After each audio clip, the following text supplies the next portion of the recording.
तो नमस्कार। आज हम लोग आर्टिकल पढ़ने वाले हैं जो ग्रामर का फर्स्ट टॉपिक है और बड़ा ही इंपॉर्टेंट टॉपिक है। इस टॉपिक के बारे एग्जाम में कई बार पूछा जाता है या इसका यूज़ बहुत होता है, और जब इसका यूज़ हो रहा है तो उसको पढ़ना भी ज़रूरी है। तो जब ज़रूरी है तो आज से हम लोग शुरू करेंगे आर्टिकल, और ये सीरीज़ आपका लगातार चलेगा मेरे चैनल पे। तो जो भी पढ़ना चाहते हैं बिल्कुल फ्री ऑफ कॉस्ट, वो हमारे चैनल से जुड़िए और पढ़ना आरंभ कीजिए। चलिए आइए शुरू करते हैं। आर्टिकल, सबसे पहले लिखा है आर्टिकल्स क्या है। तो तीन आर्टिकल्स होते हैं, ए एन तथा द को आर्टिकल्स कहा जाता है। ये वस्तुतः डेमोन्स्ट्रेटिव एडजेक्टिव्स हैं। आधुनिक ग्रामर में इन्हें डिटरमाइनर का सब क्लास कहा जाता है। देखिए, सबसे पहले आर्टिकल्स होता क्या है, कहाँ से इसकी उत्पत्ति हुई, किस जगह से ये निकल कर आया। तो निकल कर ये आया है एडजेक्टिव से। देखिए, अच्छा आपको एक चीज नहीं पता होगा, डिटरमाइनर क्या है। डिटरमाइनर हम उसको कहते हैं जिसका फॉर्म चेंज नहीं हो सकता है। जब आप न्यू ग्रामर पढ़िएगा, मॉडर्न ग्रामर पढ़िएगा, तो मॉडर्न ग्रामर में बात बताई जाती है कि डिटरमाइनर्स वो है जिनका singular, plural, masculine, feminine change नहीं हो सकता, वो आपका डिटरमाइनर। तो आर्टिकल में भी ए एन द का ना तो सिंगुलर होता है ना प्लूरल होता है, ना ही इसका स्त्रीलिंग होता है ना ही पुल्लिंग होता है। इस कारण से आर्टिकल्स को डिटरमाइनर कहा जाता है, और वो भी डिटरमाइनर का एक सब क्लास है। इसके बारे में और जो बातें होंगी हम लोग आगे पढ़ेंगे। अच्छा, ये डेमोन्स्ट्रेटिव एडजेक्टिव्स है। असल में ए एंड द क्या है, डेमोन्स्ट्रेटिव एडजेक्टिव, डेमोन्स्ट्रेट करता है। द मतलब वही, ए मतलब एक, ए मतलब कोई इशारा कर रहा है, डेमोन्स्ट्रेट कर रहा है, तो हम लोग इसको डेमोन्स्ट्रेटिव एडजेक्टिव्स कहते हैं। ये बात है। चलिए इसके बाद देखिए, जैसे यहाँ पर लिखा आई सा अ बेगर, मैंने एक भिखारी को देखा। एक भिखारी को देखा, इसका मतलब क्या, मैं इशारा कर रहा हूं, मैं बता रहा हूं कि मैं एक भिखारी को देखा हूं, इसलिए तो इसको डेमोन्स्ट्रेटिव एडजेक्टिव्स कह रहे हैं। डेमोन्स्ट्रेटिव एडजेक्टिव्स का मतलब ही है कि इशारा कर रहा है, डेमोन्स्ट्रेट कर रहा है, बता रहा है, इंगित कर रहा है कि देखिए ये एक भिखारी है। ऐसा बेकर, मैंने एक भिखारी को देखा, इशारा कर रहा है, इसलिए आप डेमोन्स्ट्रेटिव एडजेक्टिव। बाकी बात देखिए, एग्जांपल है the woman who is sitting there is beautiful. महिला जो वहां बैठी है वो सुंदर।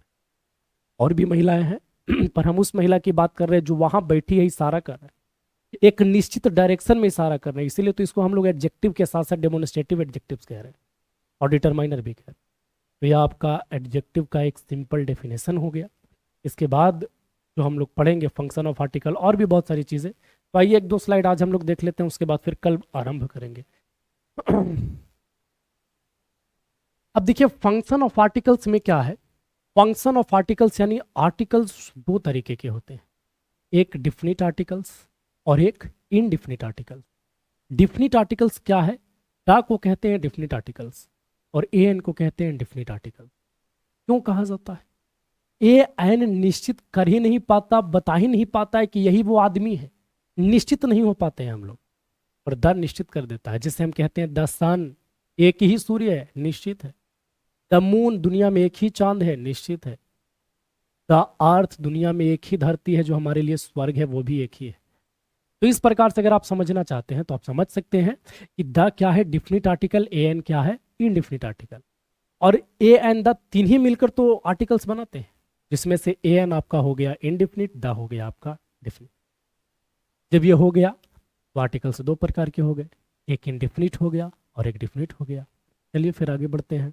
जैसे आपको बोले आई साहब अगर, मैंने एक भिखारी को देखा। अब किस भिखारी को देखा, कहाँ रहता है, कौन था, नहीं था, कोई निश्चितता की बात ही नहीं हो रही। पर जब हम ये कहते हैं कि the woman who is sitting there is beautiful, महिला जो वहां बैठी है वो सुंदर है, तब ये निश्चित हो जाता है। इसलिए हम लोग द लगा रहे हैं। तो द आपका डिफिनिट है, ए एन आपका इनडिफिनिट है। एक्सप्लेनेशन ऑफ एग्जाम्पल्स हम लोग देखते हैं। अब ये एक्सप्लेनेशन क्या है वो हम आपको समझा चुके हैं, तो आपको समझने की आवश्यकता नहीं है। काइंड्स ऑफ आर्टिकल भी आपको बता चुके हैं, डिफिनिट और डिफिनिट है, दो तरीके का। इंडिफिनिट में आपका कौन सा आता है,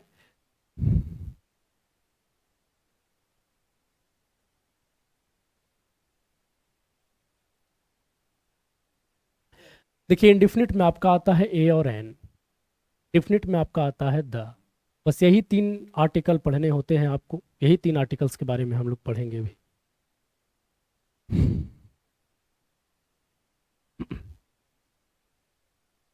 यहाँ पर इंडेफिनिट आर्टिकल्स का कुछ एग्जांपल्स भी है, जैसे the police have cout a thief, police ने एक चोर को पकड़ा।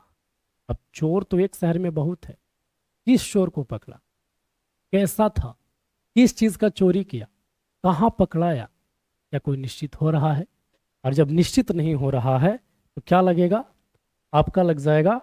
एग्जाम्पल है, I saw a man standing at the gate of your house, मैंने एक व्यक्ति को देखा जो आपके घर के दरवाजे पे खड़ा था। अब ये बताइए कि ये आदमी है कौन, क्या आप इसको जानते हैं? नहीं जानते हैं। कोई कौन आदमी है? कोई एक आदमी है, और कोई एक में तो दुनिया में बहुत सा आदमी है जी, कैसे जानिएगा कि वही आदमी था? तो यहाँ पर आदमी निश्चित ही नहीं हो पा रहा है। जब निश्चित नहीं हो पा रहा है, सिंगुलर का बोध करवा रहा है, तो ए लगा रहा है। फिर लिखा, an elephant trampled her child, एक हाथी ने अपने बच्चों को दबा दिया, अपने बच्चों को अपने पैरों तले रौंद दिया। तो बताइए वो हाथी कौन था? क्या आप जानते हैं उसको? जानते ही नहीं है। तो इसमें क्या चलेगा, एन चलेगा, क्योंकि आपको पता है ए लगता है कॉन्सोनेंट साउंड के पहले और एन लगता है वॉवेल साउंड के पहले। तो इसलिए एन यहाँ पर इस लग रहा है क्योंकि यहाँ पर वॉवेल साउंड है, यहाँ पर कॉन्सोनेंट साउंड है। फिर an MP died in accident, ना हो ऐसा किसी के साथ, पर फिर भी यहाँ पे एक एग्जांपल है कि an MP died in an accident, एक एमपी एक एक्सीडेंट में मारा गया। और जब एक एमपी एक एक्सीडेंट में मारा गया तो एक देश में बहुत से एमपी रहते हैं। किस एमपी की मृत्यु हुई? एक मरा, लेकिन कौन मरा निश्चित ही नहीं है। और जब निश्चित ही नहीं है तो फिर हम लगाएंगे यहाँ पर ए। एन एन क्यों लगा रहे? क्योंकि साउंड है वॉवेल। अगर साउंड कॉन्सोनेंट का होता तो ए लगाते। ठीक है, आज मान लीजिए इंट्रोडक्शन क्लास था, तो आज का क्लास बस यहीं तक, फिर हम लोग कल से इसको आगे बढ़ाएंगे। धन्यवाद, नमस्कार।